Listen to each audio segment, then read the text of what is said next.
안녕하십니까. 고산도시개발 이창용 상무입니다. 지난 시간에 타 현장들 사례를 한 6군데 설명을 좀 드렸는데요. 그 현장들을 설명드리면서도 좀 말씀드렸지만 리모델링을 좀 서둘러서 해야 하는 이유들에 대해서 좀 자세히 설명을 드리도록 하겠습니다. 리모델링을 진행하시게 되면 재개발이나 재건축하고는 다르게 결의서와 동의서에서 두 번의 동의를 하시게 되는데요.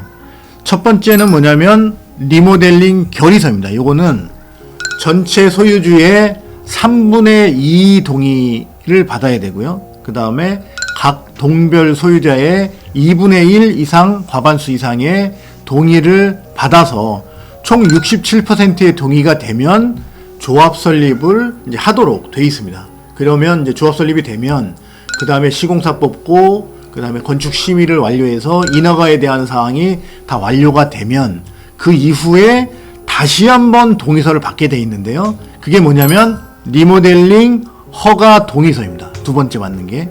그래서 한 조합 설립하고 나면 대략 한 2년 정도 후에 인허가가 다 완료되면 이제는 진짜 리모델링을 할 것인지 말 것인지에 대해서 리모델링 허가 동의서를 작성하시게 됩니다. 그게 재개발, 재건축하고 리모델링이 다른 다른 점이라고 볼 수가 있겠는데요. 자, 그렇다 그러면 리모델링 결의서는 도대체 뭐고 리모델링 허가 동의서는 도대체 뭐냐 이렇게 궁금하실 수 있는데, 리모델링 결의서라는 건 뭐냐면 리모델링을 한번 해보자. 그러니까 리모델링에 대해서는 처음에 어떤 계획을 잡는다 그래서 그 계획대로 인허가가 나는 사항들이 아닙니다. 그러다 보니까 먼저 계획을 세우고 그 계획 하에 인허가를 맡아보고 그 다음에 인허가까지 완료가 됐을 때 처음에 계획했던 계획과 인허가 난 계획이 똑같을 수도 있고 이게 좋아질 수도 있고 이제 나빠질 수도 있거든요. 그래서 최종 인가가 나는 그런 이제 건축 심의가 완료가 되는 시점에서 자, 그 완료된 내용을 가지고 이 상태인데도 불구하고 리모델링을 할 것이냐 또는 말 것이냐를 결정하는 동의를 한 번 더 받도록 돼 있다는 거예요. 그래서 뭐냐면 현재 그 소유주분들께서 동의서를 낼 때 이거 한 번 내면 그냥 끝까지 막 가는 거 아니냐 이렇게 생각하실 필요가 전혀 없는 것이, 만약에 인허가가 났는데 모든 것이 마음에 안 든다. 그래서 내가 들어가는 평형도 마음에 안 들고, 예를 들면 공사비가 많이 올라서 분담금도 처음에 계획했던 것보다 더 많고, 일반 분양도 예를 들면 뭐 분양가가 떨어져 갖고 더 많이 내게 되는 이런 상황이 된다 그러면 집행부도 마찬가지고 누구라도 그 상황에서 리모델링을 진행할 이유가 없다는 거예요. 그렇다 그러면 그때 다시 경기가 좋아질 때까지 쉬든가 아니면 그때 예를 들면 재건축을 선택할 수도 있고 다른 방안들을 선택할 수 있는 여지가 한 번 더 있다는 거죠.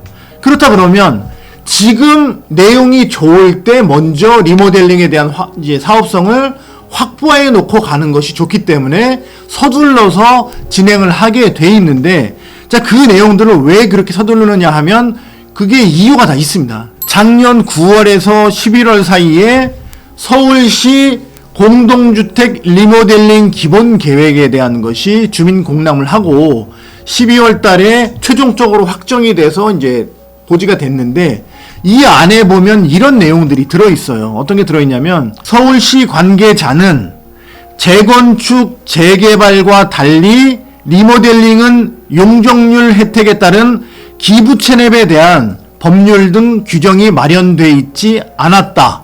그렇기 때문에 리모델링 추진 시 공공성 확보를 위해 주민들이 공유할 수 있는 기반시설, 이 얘기 뭐냐면 리모델링 할 때도 도로라든가 공공용지라든가 공원이라든가 이런 것을 뺏겠다는 얘기예요. 그런 것을 넣는 거나 또는 임대주택을 짓도록 정책 방향을 정하겠다는 취지라고 설명했다 이렇게 되어 있는데, 뭐냐면 리모델링을 할 때 임대주택을 넣으면서 그 조건으로 용적률을 풀어주겠다는 그런 정책을 지금 준비를 하고 있어요. 어디가? 서울시가. 그렇다 그러면 서울시에서 임대주택을 이렇게 넣으면 각 지자체에서도 뭐냐면 용적률 혜택을 줄 때 임대주택을 안 넣을 수가 없다는 거죠. 그렇다 그러면 임대주택을 팔을 때 이게 토지비는 공짜로 주고 공사 표준 건축비만 받도록 이렇게 돼 있어요. 그러면 표준 건축비가 평당 한 600만 원 정도 되는데 지금 현재 분양가는 2,500, 3,000으로 해서 저희가 분양을 하면서 그 팔 돈을 600만 원 받고 창원시에 넘겨주게 된다 그러면 그 차액만큼을 다 주민들이 부담하게 되는 그런 현상들이 이제 곧 일어날 수 있다는 겁니다. 지금은 이제 처음에 모든 단지들에 다 적용이 되고 있지만 재건축 초과이익 환수에 대한 부분들이 그 당시에 적용이 되기 시작했어요. 그래서 2017년 12월 31일까지 총회를 치러서 확정된 단지들에 대해서는 재건축 초과이익 환수가 적용이 안 됩니다. 근데 2018년도 1월부터 총회를 해서 그런 조합들에 대해서는 다 초과이익 환수제가 적용이 되는데 현재 보면 작년 기준으로 그 강남 5개 단지 평균 가격이 4억에서 5억 사이라고 이렇게 나왔는데 4억대 후반입니다. 그리고 최고는 7억이 넘어가고 있어요. 그런데 2021년도에 가격이 더 올라가서 현재는 뭐냐면 한 8억에서 10억 정도를 재건축 초과이익 환수금으로 내놔야 된다는 거죠. 자, 그렇다 그러면 리모델링 하게 될 때 이런 것들도 적용이 될 수도 있겠지만 이런 것들이 이제 정책들이 금방금방 바뀌고 있어서 올해 2월 달에 어떤 분께서 이제 대통령이 되셔서 정책을 이끌어 나가실지는 모르지만 현재 지금 뭐 최고 지지를 받고 있는 모 후보 같은 경우는 임대주택에 대해서 상당히 그런 것들을 공급하겠다는 의지를 계속적으로 말씀을 하고 계시거든요. 그렇다 그러면 재건축이 공급이 많이 돼서 거기서 임대주택을 많이 공급할 수 있으면 좋겠지만 그게 수월하지 않다 그러면 바로 돌아봤을 때 리모델링들이 많이 진행을 하니 리모델링에서 임대주택을 공급할 수 있도록 이런 정책을 세우는 순간 임대아파트 안 넣을 수가 없다는 거죠. 그런 이유들 때문에 서울도 마찬가지고 부산, 창원, 지금 대구, 광주, 뭐 수원 할 것 없이 대부분의 리모델링을 진행하는 단지들이 그런 법적인 규제 부분을 피하기 위해서 올해 안에는 최소한 건축 심의까지는 접수를 해야겠다고 다들 열심히 지금 달려가고 있는 상황이라는 겁니다.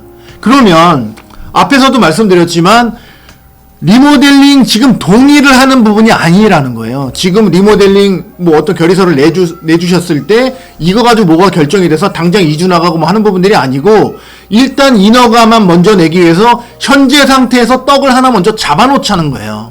하나 잡아놓고 나중에 인허가 내고 나서 어떤 거로 갈지를 결정할 수 있는 좋은 위치를 선점하기 위해서 서두르고 있다는 사실을 좀 설명드리면서 이 시간 마치도록 하겠습니다.